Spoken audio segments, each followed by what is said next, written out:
Welcome back to part 2 of Belief in One God, the answer to life, the universe, and everything. We're excited to dive deeper into this fascinating exploration of faith and understanding, and together we'll uncover insights that can enrich your perspective on life's biggest questions. If you're eager to continue this journey with us and don't want to miss out on future discussions, make sure to subscribe to our channel.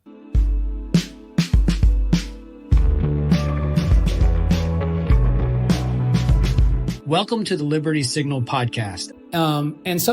They talk about the same sort of thing when it comes to the tabernacle, and there's a bunch of different things, different examples within the Hebrew scriptures that we could go into, but that's kind of getting beyond the scope of just talking about one God, right?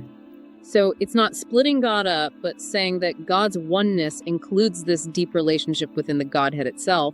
And this lets them keep believing in one God while also saying Jesus is divine. Exactly.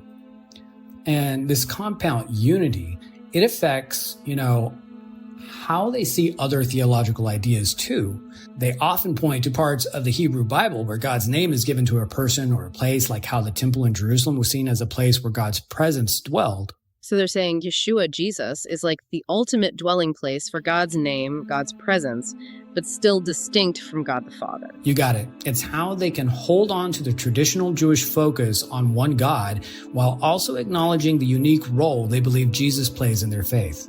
It's like each of these faiths is wrestling with how huge and mysterious God is, how limited human language is, as they try to explain this oneness. I think that's a beautiful way to put it. It reminds us that figuring out theology is a process always ongoing, full of nuance and different interpretations. It's been quite the journey from that abstract Zoroastrian God to Islam's super strict Tawhid, then to Christianity's Trinity, and now this compound unity in Messianic Judaism. It's kind of amazing how one idea, one God, can have so many different beliefs packed into it. It does make you wonder if they disagree on what that oneness is.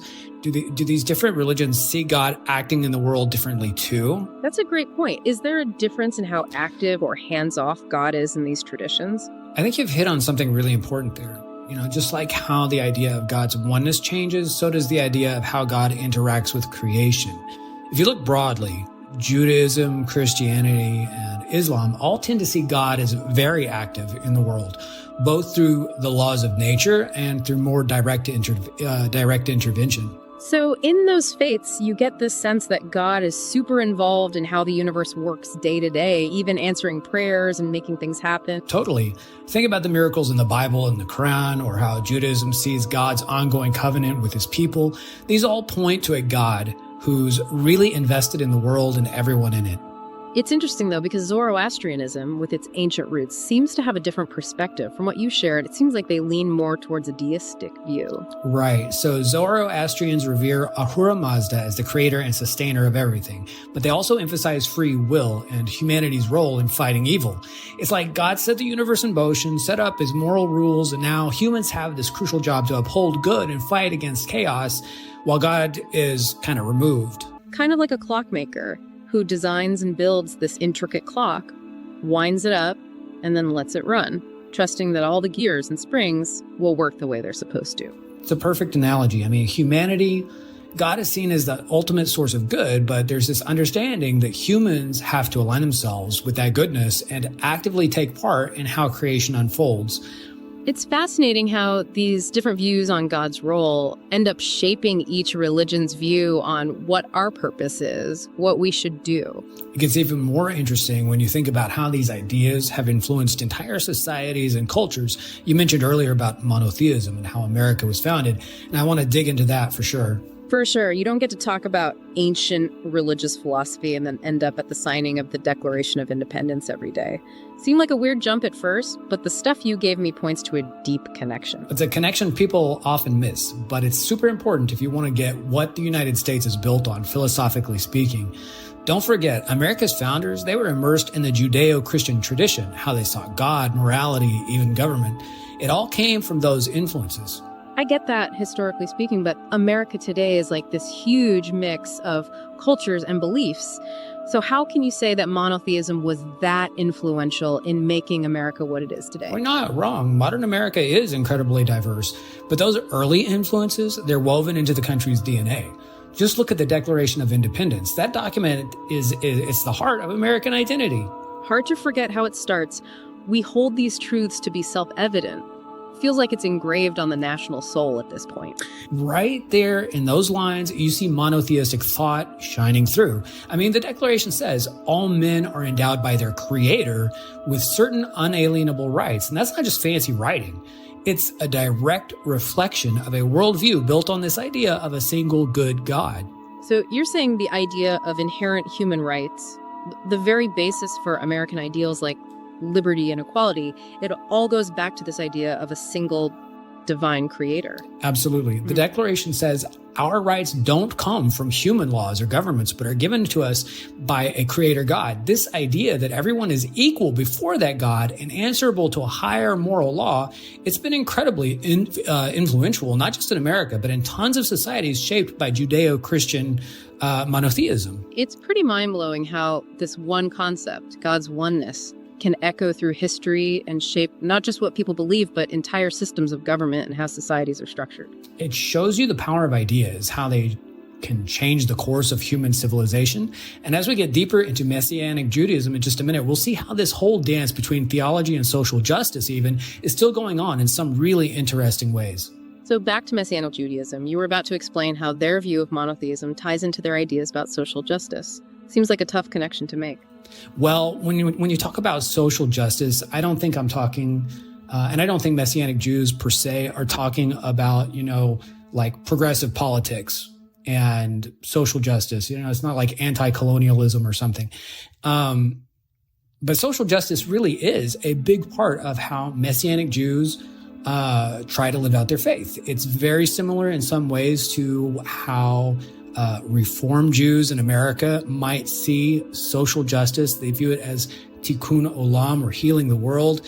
And they see this strong link between God's oneness and this call for unity, for justice, for compassion in society. So they're basically saying that because God is one, humans are supposed to do the same bridge divides, try to reconcile, see each other as part of something bigger. That's the heart of it, yeah.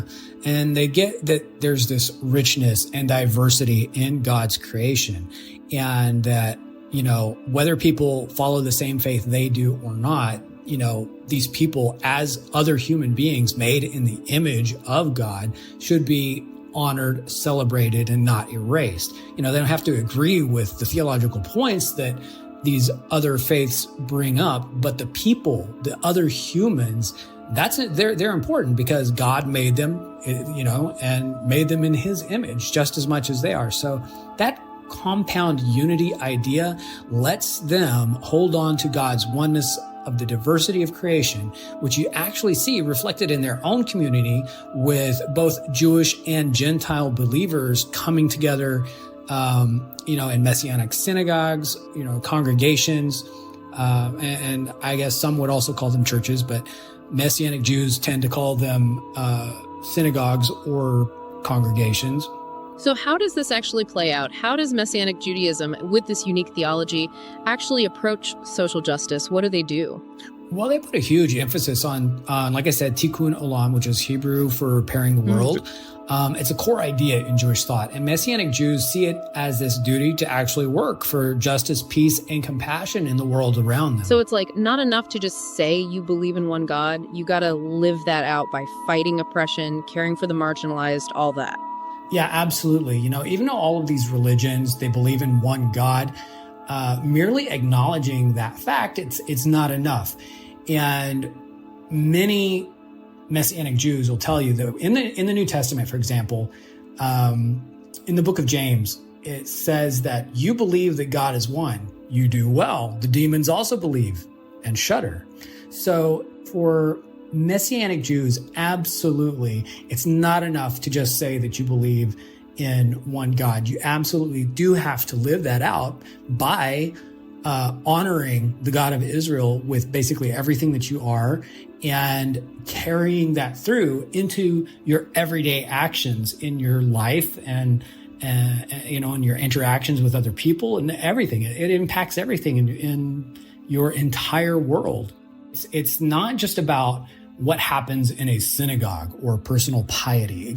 It's got to go out into the world and make them act for healing, reconciliation, and justice. For them, it's all part of following Jesus' example, who they believe really embodied God's love and compassion in these radical ways. This whole deep dive has been mind-blowing, honestly. We started with one God. Seems simple enough, but wow, we've uncovered so many beliefs, interpretations, ways of understanding the divine. And honestly, we barely scratched the surface. Zoroastrianism, Judaism, Christianity, Islam, Messianic Judaism, each one has this huge history. All these theological and philosophical writings, that you could spend a lifetime on. It makes you realize that even a single idea can lead to so much diversity in thought and practice. So what's the one thing you hope our listener takes away from all this talk about monotheism? I think the biggest thing is realizing that monotheism itself isn't just that's not the biggest one thing. It is incredibly important, especially in a historical context coming out of a polytheistic world. But, it's dynamic, it evolves. It's got threads of history, philosophy, revelation, cultural interpretation, all mixed in. It's more about the journey, not just getting to one right answer. Well, I don't know about that. I don't think, for me personally, I would not say that. I think that even if you've got all these different religions agreeing that there is one God, as we've already seen, there is a plethora of interpretations of that one God, how they see that one God. And when it comes to whether or not you have a right answer or not, I think that really comes down to beginning, at least, to take a look, diving into each of these faiths' core foundational scriptures and taking a look at the truth claims of each one. Also, if anything we've talked about today sparked something for our listeners, I hope that they'll go deeper into those traditions and read the text, wrestle with the tough questions, find the beauty and wisdom these faiths have to offer, and really, compare what each has to say with the other. It's been great exploring these ideas with you. And to everyone listening, we hope this deep dive got you thinking and maybe inspired you to keep exploring these many faces of faith. Until next time.